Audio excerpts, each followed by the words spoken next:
जरा एक लम्हे के लिए तसव्वुर कीजिए कि दुनिया के सबसे ताकतवर, सबसे बाअसर और सबसे महफूज समझे जाने वाले लोगों के स्याह तरीन राजों का पेंडोरा बॉक्स आहिस्ता आहिस्ता खुलना शुरू हो जाए। ये कोई फिल्मी कहानी नहीं है, ये आज की हकीकत है। ये तूफान बदनाम जमाना अमरीकी अरबपति जेफरी एप्स्टीन की मौत के कई साल बाद उठा है, जिसमें अमरीकी सदर ट्रंप से लेकर भारतीय वजीर आजम नरेंद्र मोदी और साबिक पाकिस्तानी वजीर आजम इमरान खान का नाम भी शामिल किया गया है।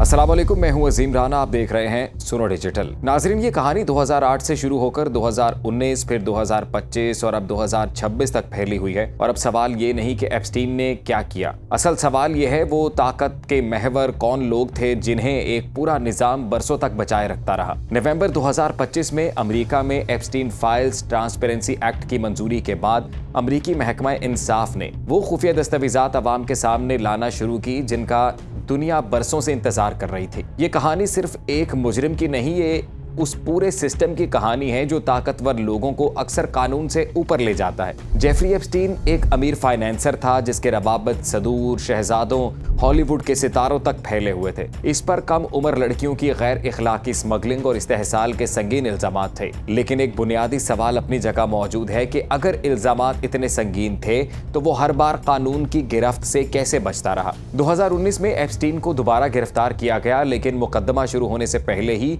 वो अपनी जेल की कोठरी में मुर्दा पाया गया। सरकारी रिपोर्ट ने इसे खुदकुशी करार दिया।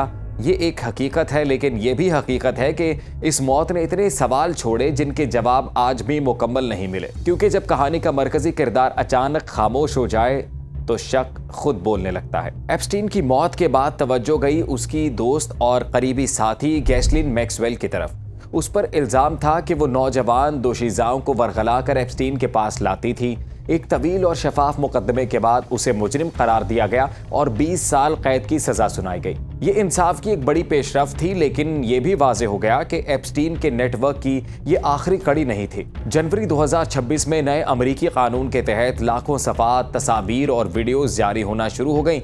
ये भी वाज़ेह रहे कि इनमें से बहुत सा मवाद कानूनी और सिक्योरिटी वजूहात की बिना पर अभी भी रीडैक्ट किया गया है। हुकूमती इदारों का मौक़िफ़ है कि मुकम्मल इंकशाफ कौमी सलामती और जारी तहकीकात को मुतासिर कर सकता है, लेकिन जो कुछ सामने आया वो भी तहलका मचाने के लिए काफ़ी है। इन फाइलों के सामने आते ही कई बड़े नाम एक बार फिर से खबरों में आ गए। मिसाल के तौर पर स्टीफन हॉकिंग का जिक्र एक पुरानी ईमेल में आया जहां एप्स्टीन अपने साथी को हॉकिंग के खिलाफ इल्जामात की तरदीद करने की हिदायत दे रहा था। साबिक अमेरिकी सदर बिल क्लिंटन का नाम इन दस्तावेजात में 50 से ज़ायद बार आया है। फ्लाइट रिकॉर्ड्स के मुताबिक उन्होंने एप्स्टीन के निजी जहाज लॉलिता एक्सप्रेस पर कई सफर किए हैं। क्लिंटन मुसलसल किसी भी गैर कानूनी अमल में मुलव्वस होने से इनकार करते रहे हैं और अब तक इनके खिलाफ कोई ठोस सबूत सामने नहीं आया। अमेरिकी सदर डोनाल्ड ट्रंप का नाम भी इन फाइलों में मौजूद है। दस्तावेजात के मुताबिक 1990 की दहाई में इनका एप्स्टीन से राबता रहा।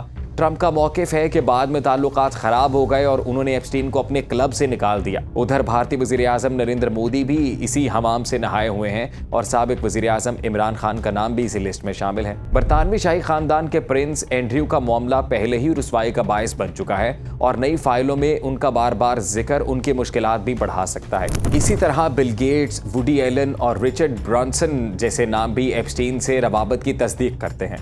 अगरचे हर राबता जुर्म नहीं होता है, लेकिन ये एक पैटर्न जरूर दिखाता है। इस केस का सबसे सनसनीखेज पहलू वो हजारों खुफिया वीडियोस और तस्वीर हैं जो एप्स्टीन के घरों से बरामद हुई हैं। ये मवाद अभी मुकम्मल तौर पर अवाम के सामने नहीं लाया गया। सबसे बड़ा नजरिया ये है कि एप्स्टीन अपने मेहमानों को काबिल एतराज हालत में रिकॉर्ड करके ब्लैकमेल करता था। यहाँ असल ताकत जुर्म नहीं, शर्मिंदगी के खौफ में होती है और यही खौफ ताकतवर लोगों को खामोश रखने का सबसे मौसर हथियार बनता है। ये शक उस वक्त और भी मजबूत हो जाता है जब हम 2008 की मुतनाज़े डील को देखते हैं। उस वक्त के प्रोसिक्यूटर अलेक्जेंड्रा कोस्टा के बारे में ये दावा सामने आया कि उन्हें एप्स्टीन को नरम सजा देने के लिए कहा गया था क्योंकि उसका ताल्लुक खुफिया इदारों से बताया गया। ये दावा कभी साबित नहीं हुआ, लेकिन इसने ये सवाल जरूर खड़ा किया कि आया कानून सबके लिए बराबर था या नहीं। ये सवाल सिर्फ अमेरिका का नहीं, ऐसे ताकतवर नेटवर्क्स दुनिया भर में सियासत, सिफारतकारी, इमदाद, सेहत और फैसलों पर असरअंदाज होते हैं। तरक्की पजीर मुमालिक अक्सर इन्हीं ताकतों के फैसलों का खामोशी से असर भुगतते हैं, बगैर ये जाने के पर्दे के पीछे कौन से मफादात हरकत में हैं। एप्स्टीन मर चुका है और वो बहुत से राज अपने साथ कब्र में ले गया, लेकिन